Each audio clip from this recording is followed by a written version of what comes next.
E o Bolsa Família completa 10 anos e começa a receber uma segunda geração de beneficiários. O Bolsa Família foi criado em 2003 no governo Lula. Famílias com renda de até R$ 140 passaram a receber uma ajuda mensal em dinheiro com a condição de manterem os filhos na escola e vacinados. A iniciativa substituiu 3 outros programas do governo anterior, de Fernando Henrique Cardoso: o Bolsa Escola, o Auxílio Gás e o Cartão Alimentação. Segundo as últimas estatísticas, ao completar 10 anos, o Bolsa Família atende 13.800.000 famílias, ou 50 milhões de pessoas. O governo federal já aplicou no programa quase 25 bilhões de reais este ano. O valor médio dos repasses é de R$ 149. De acordo com o governo, a iniciativa contribuiu para a redução de até 21% da desigualdade social na última década. 10 anos depois, o programa mantém na lista de beneficiários pelo menos 45% das primeiras famílias cadastradas. Reportagem do jornal O Globo mostra que em muitos lugares do país o Bolsa Família já atende uma segunda geração de beneficiados, ou seja, pessoas que eram crianças ou adolescentes quando os pais começaram a receber o benefício e hoje também o recebem. Ter os filhos matriculados na escola é uma das exigências para ter acesso ao Bolsa Família. Mas outra reportagem mostra que não há nenhuma fiscalização sobre a qualidade do ensino, nem sobre a infraestrutura dos estabelecimentos. Na maioria das escolas visitadas, há problemas como falta de merenda, material didático defasado, cancelamento de aulas, atraso do início do ano letivo e queixas de pais e estudantes. O governo federal afirma que o programa não cria dependência, ajuda a gerar renda e movimenta a economia.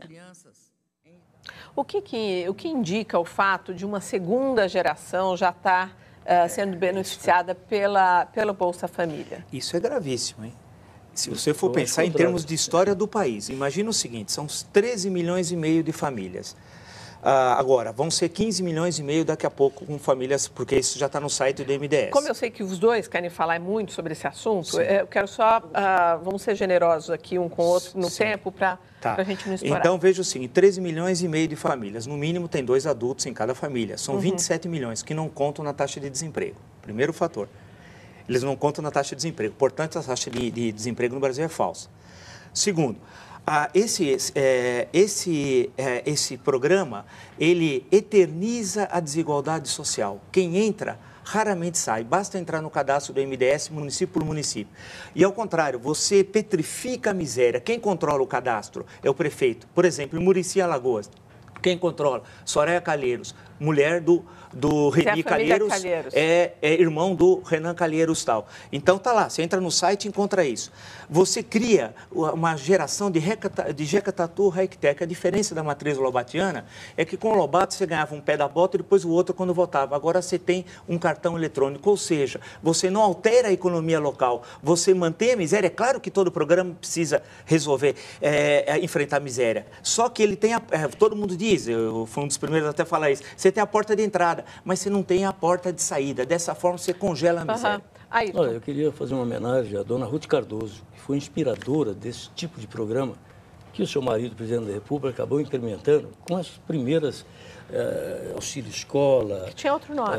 Bolsa Escola. Bolsa Escola. E, enfim, teve até Bolsa Leite, teve um monte de coisa isso aí. Bolsa Família veio reunir tudo isso. O que é louvável nesse programa é que as crianças têm que estar na escola, têm que ser submetidas aos exames mínimos de saúde para poder continuar recebendo. E os cortes, esses eu conheço, os cortes existem para aqueles pais que não põem os filhos na escola ou deixam que os filhos saiam da escola.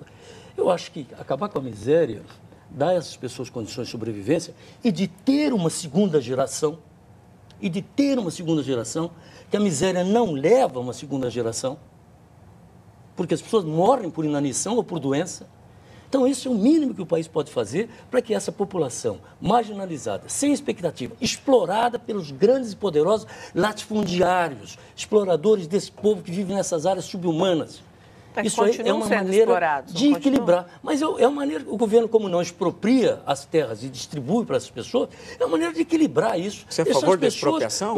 Claro que sou, de latifúndios improdutivos. Mas claro não tem mais isso no latifúndio no Brasil. Onde tem isso? Não tem. Gente, o Walter Araço perguntou: 1/4 da população com Bolsa Família. Está certo isso? Eu acho que essa que é a questão.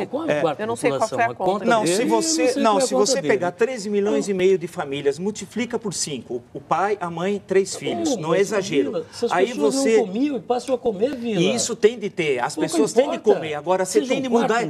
Agora, é um programa conservador que não muda a economia local. Que a gente quer enfrentar a miséria, quer. A grande questão é como? Eternizando a miséria, como que é o governo federal, para criar cabo eleitoral, para ficar eternamente votando seus candidatos. Essa é a questão central. O Marco Milani pergunta: o que o Vila pensa do Bolsa Gás e o Bolsa Escola do FHC? Eu acho que esses programas, eles só podem existir com porta de entrada e de saída. Ninguém pode se eternizar. Não há programa desse no mundo dessa proporção. Não há controle estatal. Ninguém sai. Porque o mandão local, eu citei o caso de Murici, a dona Soraya Calheiros não vai retirar do programa que ela perde voto. Ao contrário, ela quer que entre mais. Então, a grande questão é que nós precisamos mudar. Mas precisa. Não evolui. A miséria é a mesma. Elas estão sendo alfabetizadas. A miséria é a mesma. Eles podem ascender socialmente não com essa acende, porque não é economia. Informação que ele tem na escola. O governo pode mudar de classe. Agora o governo pode mudar. Como muda? Criando uma economia local. Está sendo imitado que todos os que criticam o Bolsa Família deveriam viver com R$140 por mês pelo resto da vida. É bom lembrar que o próprio Jornal Globo, essa reportagem, tem alguns que conseguem acumular, chegam a R$1.000 com todos os programas. R$1.000? Agora, eu quero um semiárido. Semiárido. Eu trago. Por exemplo, você diz que sabe quem entra, quem sai, você sabe coisa alguma. Cita um exemplo. Cita um. Tem nada. Você tinha perguntado outra coisa para mim. Mas pensa o seguinte, a grande questão é o seguinte, nós temos um programa que eterniza no mundo. O governo federal tem medo de mudar o sertão. Juntando as famílias, as pessoas da família. São tantos filhos, cada um recebendo. Você junta as pessoas da família, ganha assim. Não tem, as pessoas conseguem. Se tiver 15 filhos, vai ter vezes 15 filhos. Não é assim, não é assim. Ninguém está deturpando. Você que não conhece o programa está falando algo que você não sabe.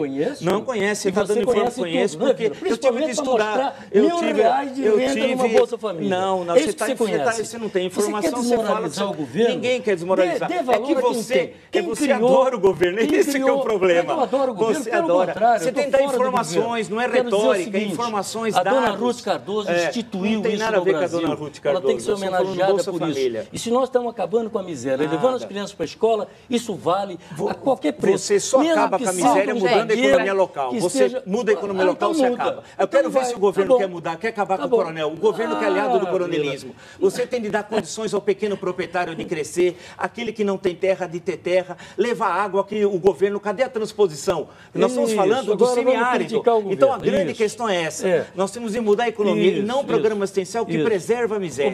Isso são párias, querem transformar em geração, já na segunda geração. Isso é grave para o futuro do país. A gente pode mudar, mas não eternizar a miséria como que é o governo Lula-Dilma. São párias. Você chama os Bolsa Família de párias. Eles querem transformar em párias, não são. Eles querem transformar em párias, o seu governo. Eles deixam de ser párias porque tem renda para botar o filho na escola. Então, agora vamos falar sobre a vaga no 39º Ministério do governo Dilma, que já está preenchida. A presidente Dilma confirmou hoje o vice-governador de São Paulo, Guilherme Afif Domingos, no comando da Secretaria da Pequena e Microempresa. A posse será na quinta-feira. O novo ministro é filiado ao PSD, partido de Gilberto Kassab.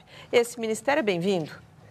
Olha, eu não sei. Cargo para o PSD, pelo amor de Deus, é cargo. 39 ministros, isso é um absurdo. Eu não sei se, mas esse é um ministério necessário? Essa pergunta. Como secretaria, sim, não como ministério. Eu não sei se é coalição que se fez, se levou um político X. O que eu sei é o seguinte, a pequena e média empresa não podia mais continuar sendo subordinada a várias instâncias do governo. Por exemplo, era o Ministério de Desenvolvimento Social, Indústria e Comércio, era o Ministério do Trabalho, era o Ministério da Fazenda, era o Ministério de Ciência e Tecnologia, tudo isso tinha a ver com a atividade da pequena e média empresa. Agora se centralizou isso, com verba própria para isso, e a pequena e média empresa é que dá emprego nesse país. 65% dos empregos brasileiros vem da pequena e média empresa. Tinha que ter. Não tem que ter outros ministérios que estão aí. Da pesca, por exemplo? Pesca, sei lá quantos mais podem ser extintos. Só uma questãozinha, ninguém discorda